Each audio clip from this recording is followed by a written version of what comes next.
राहुल गांधी ने अब कांग्रेस को टारगेट कर वोटर का नाम डिलीट करने का लगाया आरोप। कहा सीआईडी की 18 चिट्ठी का चुनाव आयोग ने नहीं दिया जवाब। कॉल सेंटर बनाकर कर्नाटक महाराष्ट्र में काटे गए वोटरों के नाम। Whose numbers are these?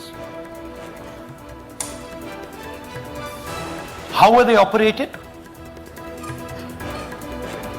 Where were they operated from? Who generated the OTPs to disturb the person? Rahul Gandhi के आरोपों पर चुनाव आयोग ने दिया जवाब। कहा किसी भी वोटर का नाम ऑनलाइन डिलीट नहीं कर सकते। राहुल गांधी के आरोपों पर बीजेपी का पलटवार। रविशंकर प्रसाद बोले, राहुल ना संविधान समझते हैं ना कानून। कोई बम ला दे, जैसे एक फुस हो गया ना, पटाखा निकला कर्नाटक वाला, ये भी फुस हो जाएगा।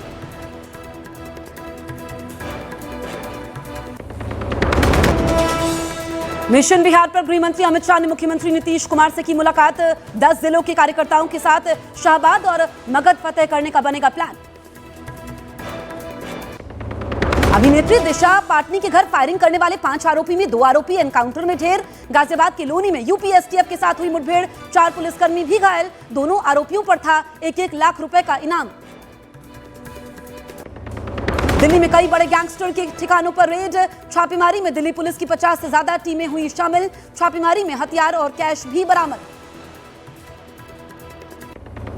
उत्तराखंड के चमोली में बादल फटने से भारी तबाही। नंदानगर घाट इलाके में कई मकानों को पहुंचा नुकसान। सैलाब में 12 लोग लापता। रेस्क्यू टीम राहत बचाव में जुटी। पतंजलि गाय का घी, मां का भरोसा, प्यार से परोसा। आप देख रहे हैं न्यूज 18 इंडिया। मैं हूं आपके साथ जसप्रीत कौर। बड़ी जानकारी आप तक पहुंचा दे। मालेगांव ब्लास्ट केस में बॉम्बे हाई कोर्ट का नोटिस। प्रज्ञा ठाकुर समेत 7 लोगों को बॉम्बे हाई कोर्ट का नोटिस। निचली अदालत के फैसले को पीड़ित परिवारों ने दी है चुनौती। पीड़ित परिवारों की याचिका पर बॉम्बे हाई कोर्ट का एनआईए को भी नोटिस। हाई कोर्ट ने सभी से 6 हफ्ते में जवाब मांगा है। जुलाई में एनआईए कोर्ट ने सभी 7 आरोपियों को बरी किया था। इसमें अपडेट आप तक पहुंचा रहे हैं। मालेगांव ब्लास्ट मामले में बॉम्बे हाई कोर्ट ने नोटिस दिया है। दरअसल ये नोटिस प्रज्ञा ठाकुर समेत 7 लोगों को दिया गया है। इसके अलावा जो पीड़ित परिवारों ने चुनौती दी है, इस पर अब एनआईए को भी नोटिस दिया है बॉम्बे हाई कोर्ट ने और सभी से 6 हफ्ते में जवाब मांगा है। बढ़ते हैं आगे। राहुल गांधी ने आज एक बार फिर कर्नाटक चुनाव में गड़बड़ियों का मुद्दा उठाया। राहुल गांधी ने कर्नाटक के अलंद विधानसभा क्षेत्र को लेकर दावा किया कि वहां कांग्रेस के वोट टारगेट करके काटे गए। आरोप चुनाव आयोग पर लगाया और कहा कि चुनाव आयोग को इसे लेकर राज्य की सीआईडी ने 18 महीने में 18 बार चुनाव आयोग को चिट्ठी लिखी, लेकिन आयोग ने जानकारियां साझा नहीं की। राहुल गांधी ने कहा कि अगर 1 हफ्ते के भीतर चुनाव आयोग ने जवाब नहीं दिया तो यह माना जाएगा कि चुनाव आयोग ने वोट चोरी में मदद की है। सबसे पहले आपको राहुल गांधी का बयान दिखाते हैं कि आज उन्होंने अपनी प्रेस कॉन्फ्रेंस में कौन कौन से आरोप लगाए।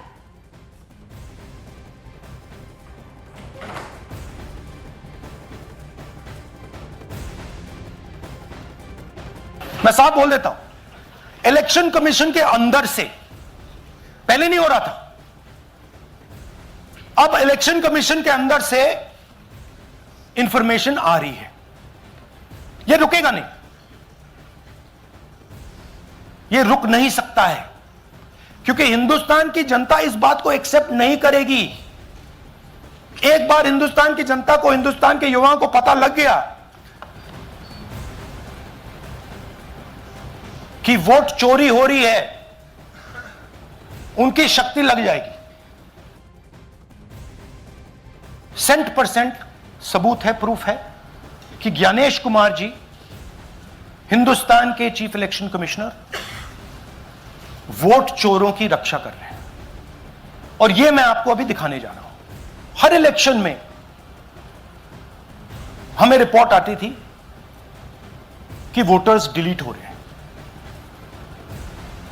कांग्रेस वोटर्स डिलीट हो रहे हैं, ऑपोजिशन के वोटर्स डिलीट हो रहे हैं, दलित वोटर्स डिलीट हो रहे हैं, आदिवासी हो रहे हैं, माइनॉरिटी वोटर्स डिलीट हो रहे हैं, ओबीसी वोटर्स डिलीट हो रहे हैं। मगर जब डिलीट होते हैं ऑपोजिशन के ही होते हैं।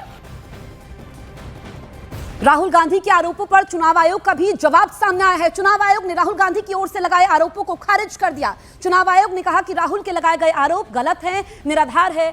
किसी का वोट कोई आम व्यक्ति हटा नहीं सकता, किसी का नाम हटाने से पहले उसका पक्ष जाना जाता है। ये चुनाव आयोग ने जवाब दिया है। 2023 में अलंद विधानसभा क्षेत्र में एक मामला आया, कुछ वोटरों के नाम हटाने का असफल प्रयास हुआ था। इलेक्शन कमीशन की अथॉरिटी की ओर से एफआईआर भी दर्ज करवाई गई थी। अलंद विधानसभा चुनाव 2023 कांग्रेस उम्मीदवार जीता। 2018 में अलंद से बीजेपी के उम्मीदवार की जीत हुई थी। ये यहां पर चुनाव आयोग ने राहुल गांधी को जवाब भी दिया है। तो राहुल गांधी ने चुनाव आयोग पर क्या आरोप लगाए, इस पर क्या जवाब आया है, ये हम आपको बता रहे हैं। दरअसल निशाने पर chief election commissioner Gyanesh Kumar है और इसी को लेकर के राहुल गांधी ने प्रेस कॉन्फ्रेंस की। बड़े आरोप राहुल गांधी ने लगाए और ये कहा कि उन्हें चुनाव आयोग के अंदर से खबरें मिल रही है। हालांकि चुनाव आयोग ने क्या जवाब दिया है ये हम आपको दिखा रहे हैं कि अलंद विधानसभा चुनाव 2023 कांग्रेस उम्मीदवार ने जीता था और आपको बताएं कि 2018 में अलंद से बीजेपी के उम्मीदवार की जीत हुई थी।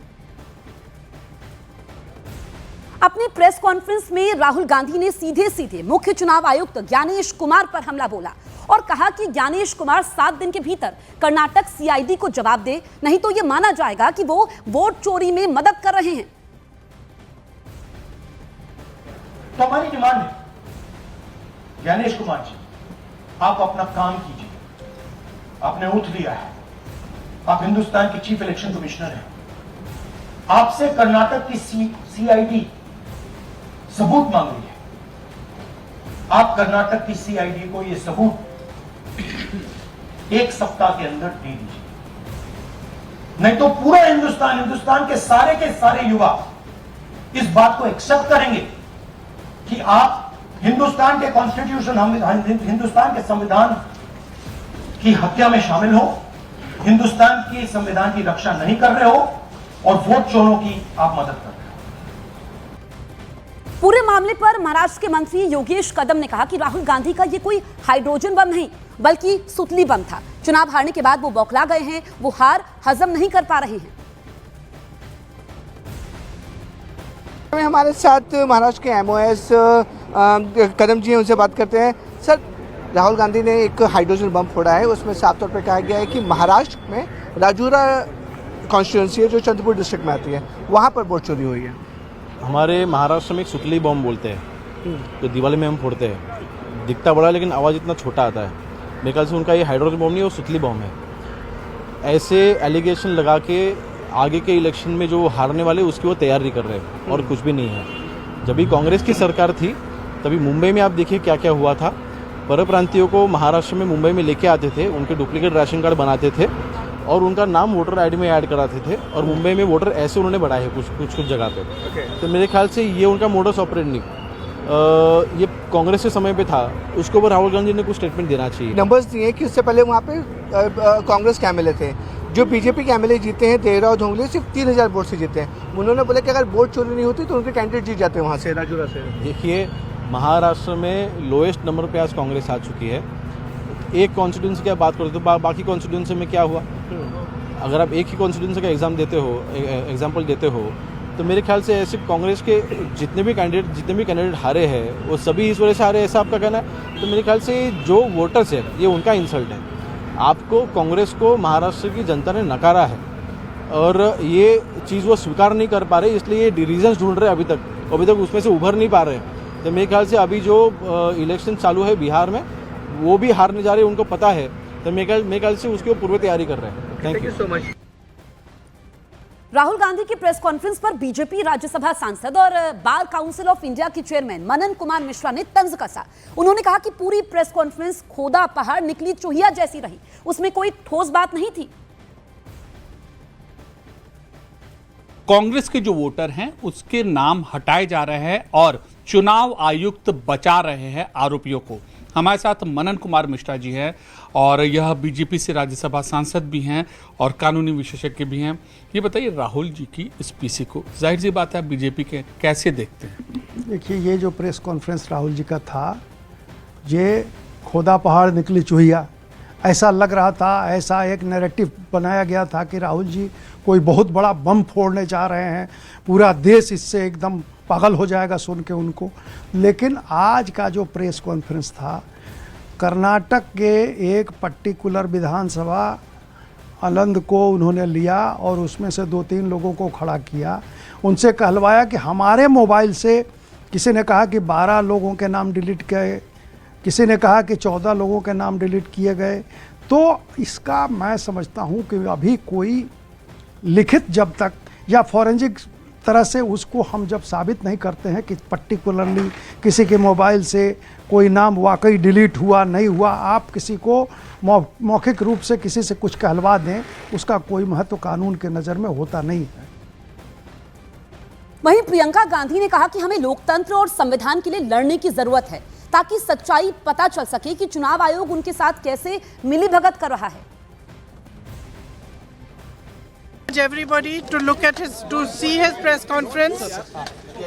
Everybody should watch his press conference because you should understand what is happening in our country and how the EC is colluding to destroy the electoral process and to challenge democracy in our country. We all need to fight for democracy, we need to fight for our constitution, we need to fight for our country.